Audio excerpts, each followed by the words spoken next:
Friends, ఇప్పటివరకు మనం ఎన్నో రకాల వియర్డ్ ప్రోడక్ట్స్ని అయితే అన్బాక్స్ చేసాం. కానీ ఈరోజు నేను తెప్పించినటువంటి ఈ వియర్డ్ ప్రోడక్ట్ వచ్చేసి ఒక ట్రిమ్మర్. ఇది మనకి మీషోలో అయితే అవైలబుల్గా ఉంది. అండర్ 200 రూపీస్లో మనకి ఈ ప్రోడక్ట్ అయితే వచ్చేస్తుంది. సో ఇలాంటి ట్రిమ్మర్ని ట్రై చేయాలనుకుంటే ట్రై చేయొచ్చు. కాకపోతే ఇది ఒక దరిద్రపు కొట్టు ట్రిమ్మర్ అని అయితే నా ఫీలింగ్. ఎందుకంటే దీంతో ఒకసారి ట్రిమ్ చేసుకొని అయితే చూద్దాం. సో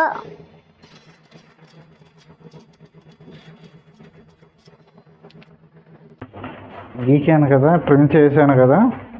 సో ఇందులో ఏమన్నా ఎంట్రుకలు లాంటివి ఏమైనా ఉన్నాయా? చిన్న వెంట్రుక కూడా కిందకైతే రాలేదు. కానీ ఇందులో బ్లేడ్స్ మాత్రం ఏమో దిట్టంగా అయితే ఇవ్వడం జరిగింది. సో ఇలాంటి దరిద్రపు కొట్టు ప్రోడక్ట్ని కొనుక్కునే కన్నా నార్మల్ రెగ్యులర్ ట్రిమ్మర్ కొనుక్కోవడం చాలా బెటర్. ఇదే 200-300 పెడితే మంచి ట్రిమ్మర్ వస్తుంది మనకి. సో ఇలాంటి ప్రోడక్ట్ పర్చేస్ చేయడం కన్నా ఆ ప్రోడక్ట్ కొనుక్కోవడం చాలా